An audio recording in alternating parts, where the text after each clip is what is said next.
Hi, welcome back to my channel. I'm Coral and today I'm reading out John's story, so I will get to it.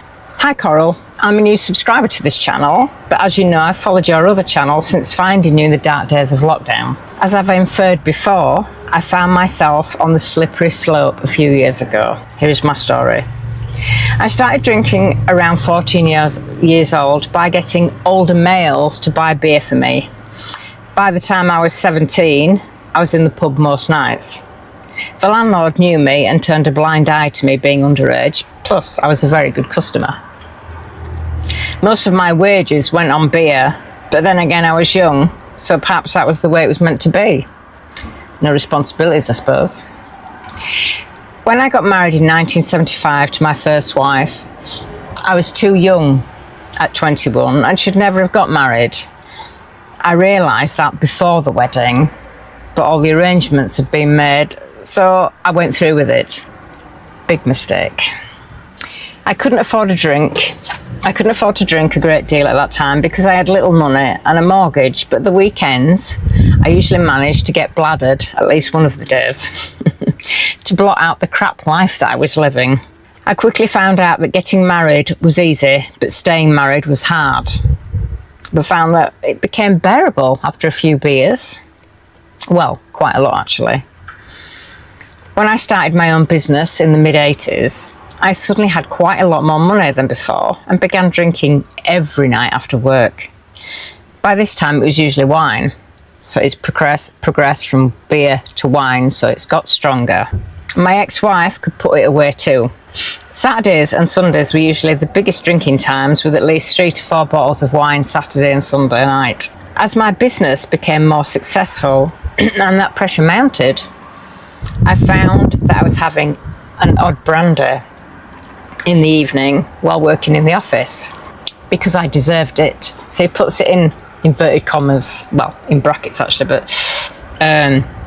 it's almost like he's saying, you know, this was my justification at the time. This odd brandy turned into half a bottle each evening after work, which within a few months became a bottle, just to cope with the stress of business, you understand. And also because I couldn't stand to be in the same room as my ex. Thankfully, by the time I came in from working, she'd usually gone to bed, which was what I'd hoped. When she asked me about my drinking, I said that she could check, because the brandy was in my desk drawer. Of course, there's usually a half-empty bottle of brandy there, so maybe not seeming so bad, because I'd started to put other bottles in my workshop and car boot. I found in the end there were 3 drinks in a bottle, because I was drinking it with a tumbler. So not a shot glass, but he was using a tumbler to fill it, and filled it up with brandy. One night I'd run out of brandy by 8 o'clock and got into a bit of a panic, so I went into the house and got a bottle of vodka as a substitute and drank that too. I felt like crap most mornings, but blamed it on working too hard, which was also a good excuse to have a drink when I finished work, because I deserved it. I must have driven many mornings well over the limit from the night before. I once went on an outing to Amsterdam, paid for by a large electrical wholesaler company, and for 3 days drank constantly. It was all for free, and of course when things are for free we always overdo it, don't we? Of course I reasoned that I deserved a bit of downtime and a couple of drinks with the lads. One evening we'd gone out to sample the delights of Amsterdam after drinking all day. We went into countless bars, inhaled lots of second-hand weed smoke, and eventually ended up in some sleaze pit and were persuaded to try the local Geneva, which is a juniper flavoured spirit. God knows how many we had, but I found myself helping all the other lads back to the hotel because I was the only one who was sober enough, even after all I'd drunk. The next morning, I found I had no ill effects from the heavy session the night before, and it suddenly hit me that I had drunk more than the others, but they were completely blotto and I was what seemed to be sober. I was, of course, becoming accustomed to large amounts of alcohol. I came back from that trip with the resolve to cut down. Of course, it didn't last long, as it doesn't often, and I went back to drinking after work as usual. It was the only thing that made my life bearable, married to someone I no longer cared for. I also had a number of affairs, which I'm not particularly proud of, but I deserved happiness, didn't I? Again, in brackets. Justifications. Following some disastrous business contracts going south big time, I was losing money like no tomorrow. Needless to say, my drinking increased because I needed it to help me get through. By Christmas 1992, I was in big trouble with my business and losing contracts. I needed a drink to get me through and would be better tomorrow, and then I'd cut down. Christmas Day came and went in a haze, and Boxing Day we'd arranged for my sister-in-law and her children to come for lunch, and my wife went to pick them up. After she left, I opened a bottle of Martell cognac, and by the time she returned, I had drunk all of it, plus a couple of beers to wash it down. I remember nothing of the day because I blacked out, and my wife, being pissed off with me, left me lying on the bedroom floor until the following morning. I woke up and felt like crap. She insisted that I drive to Liverpool because she didn't want to. How I got there, I do not know.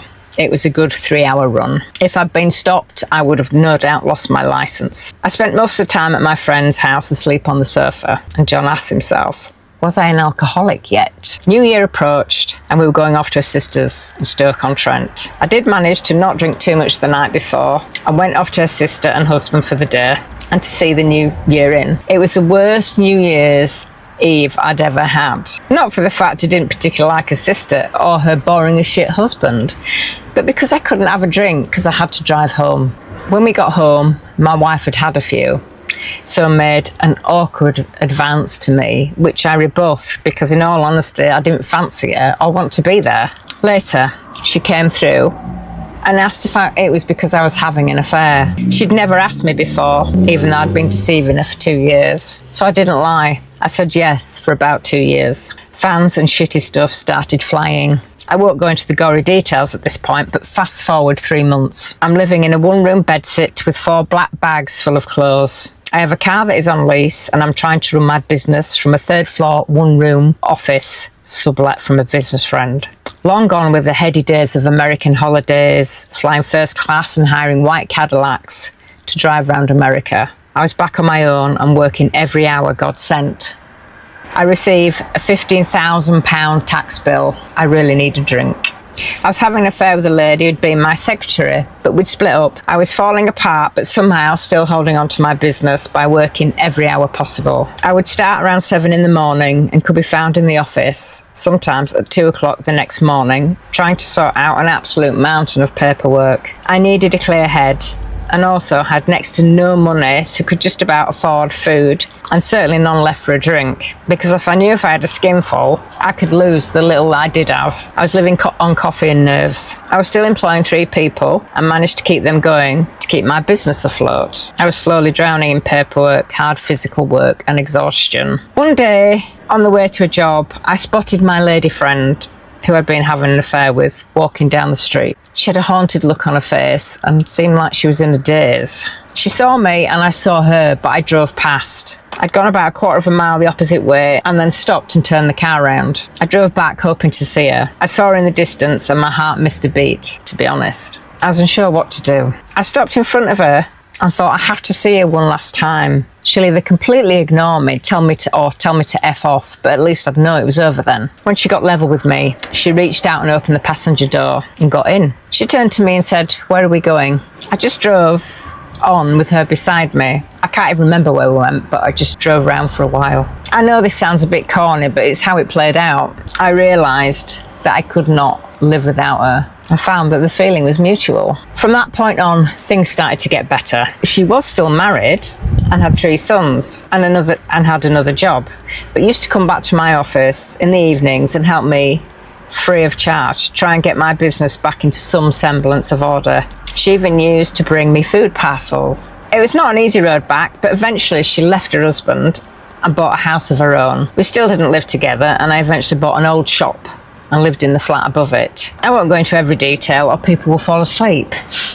Needless to say, bad fortune had not finished with me yet. I eventually lost the shop and had to sell it at a massive loss. I still had to find the money to pay off the outstanding tax bill, which was half belonged to my wife, half of it belonged to my wife, but she refused to pay her half, so I paid it all. I was again homeless, having lost just about everything. I had my clothes, my tools, my old car that was still on lease. I was 42 years old and heading for living in a car. Again, Sue came to the rescue, and she invited me to live with her and her 3 sons. The sons were not over the moon about the arrangement. By this time, I was going through the final stages of the divorce, and my ex had been a complete and utter nightmare, turning my daughter against me. Eventually, the divorce went through, and I felt a great weight lifted off my shoulders. This was almost 29 years ago, and now I'm the luckiest man I know. I have a good relationship with my daughter, and she now has 2 sons, so my grandsons, of course. Sue's 3 boys eventually accepted that I wasn't going anywhere, and I truly have a good relationship with them. And now also 4 more grandchildren,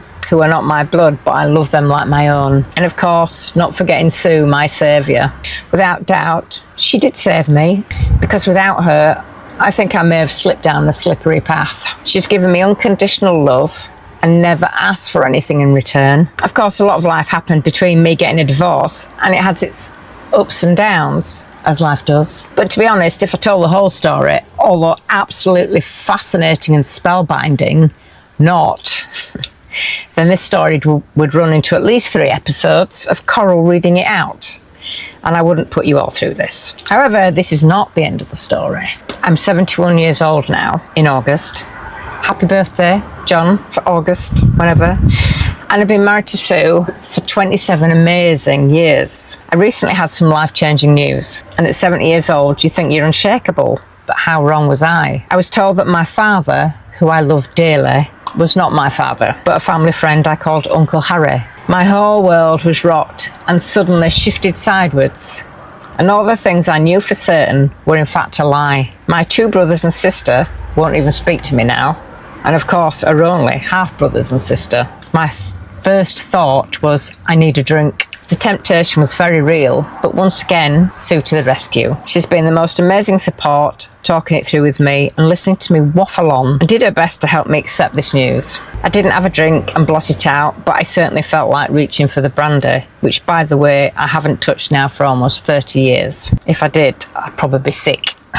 So in conclusion, was I ever an alcoholic? Whatever that is. I still drink sometimes now, but very rarely and never to excess. Perhaps an odd glass of beer or a glass of wine, but that's it. I definitely leaned on alcohol all those years ago, but in truth, it was a crutch with no substance. I was incredibly unhappy with my life. So there it is. I feel a bit of a fraud telling this on here, but in truth, it could have been a very different story had I carried on drinking at the level I was doing it. So finally, this story has reached a sort of conclusion. Life is a struggle, but with positive action, the right mindset and unconditional love, I got through. Alcohol is not the answer, and it's my heartfelt wish for Coral and for anybody watching who's battling the demon in the bottle, all good things. Thanks for listening to the ramblings of an old man. Take care. Best wishes, John. So thank you, John, for sending in your story, for taking the time to write it. I appreciate that, and hopefully my viewers do. Just move that down a bit. Do too. You talk about being a fraud. Not sure what you mean by that. Perhaps it's because your life is good now. So it's like, I shouldn't be writing in because my life is good, but that's the very reason why you need to write in, because it's a story again of hope. It also shows how alcohol, even though you were using it to deal with a difficult situation, it didn't help anything, did it? And as I said in my previous video about alcohol or addiction keeping you stuck, perhaps the fact that you drank to the excess that you did on a daily basis kept you stuck. Because you say, by your own admittance, it helped you through that difficulty. You weren't in a happy marriage. I mean, you obviously, before you got married, you were like, I don't think this is right. But all the arrangements had been made. I mean, you were young. 21 is no age, is it? It's no age to go into a serious commitment, which is what marriage is supposed to be, I guess. I say I guess because I've never been married, but yes, it's supposed to be a serious commitment. And 21 is, well, it's very young. So marriage, mortgage at that young age, when you don't probably even know your own mind really, you can see how you were living a lie. And living that lie was painful, it was difficult. And I suppose you could have walked away, but maybe there was a sense of duty and responsibility, and you didn't walk away. So to help you cope with it, you drank. And that's what we do, isn't it? You know, instead of changing a situation, which might feel too difficult for whatever reason, we drink to deal with the situation. But as we've seen in your story, it doesn't help, does it? It didn't make anything better. I mean, it probably felt like it did while you were doing it, a little bit.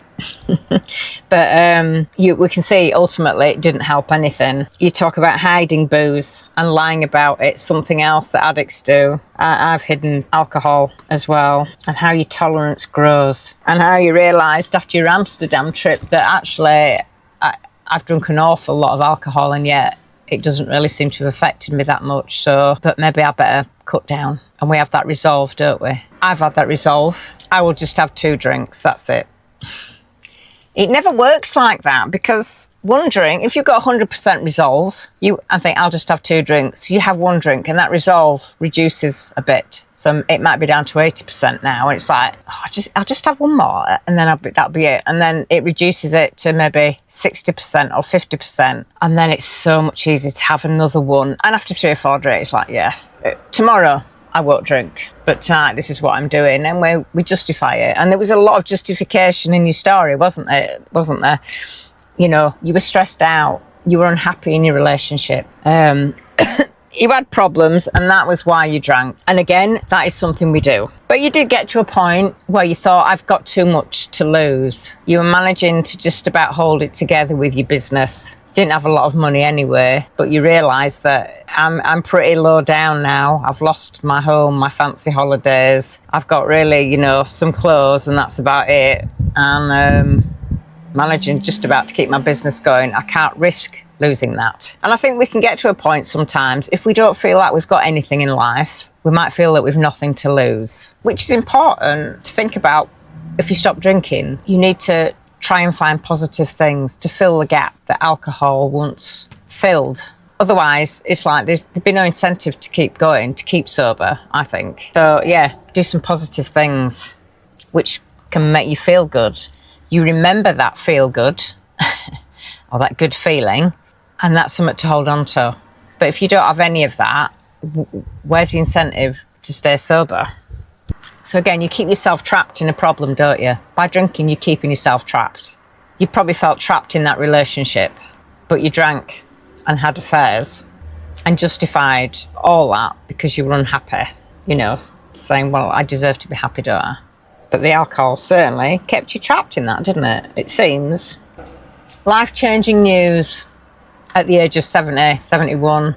That, yeah, it must have been pretty devastating to find that out, that the person you thought was your father all your life wasn't. I mean, I can only imagine the shock of that, but how easy it would have been to drink on top of it, to drown out those feelings. You know, as I've talked about before, uncomfortable feelings can be hard to deal with. So let's have a drink, or 10, so we don't have to feel them anymore. But you realised, with the help of Sue, that it wouldn't be a good thing to do, and you had a lot to lose, and obviously you didn't want to lose it, clearly. And in any situation like that, you've got to ask yourself, okay, will having a drink or several drinks actually make this situation better? I mean, really make it better. Not just give me a little bit of numbness, emotional numbness for a few hours, but will it actually make it better? No, it won't. So why do it? So undoubtedly, the love of a good woman helped John immensely. And perhaps without Sue, this story would have had a different ending. She offered him help, support, unconditional love. And he's lucky. He's lucky he found that. But we can give ourselves unconditional love. Because you might be thinking, oh yeah, but I don't have the love of a good woman or the love of a good man. I'm by myself. Nobody loves me. I think it's really important to learn to love yourself. I will do a video on self-love, because I think it's the foundation of a good life. Because when you don't have self-love, you don't look after yourself, you don't care about yourself, you do things that are harmful to yourself. A lack of self-love impacts all areas of your life. Conversely, self-love impacts all areas of your life. So it's really important. So you might not have a partner there giving you unconditional love, but we can learn to give ourselves that. In fact, I would say it's essential to do that, really. Thank you, John, for your story. And if anybody else wants to send in a story, please do. My email is under the video and I'll read that out. So John will probably be happy to answer any questions, or if you want to ask them, leave them in the comments section. So I will leave that there. Thank you for watching. If you liked the video, can you give me a thumbs up? Please comment, obviously, as I've said already. And consider subscribing. And that would be good. Anyway, leave it there. Thank you. Bye for now.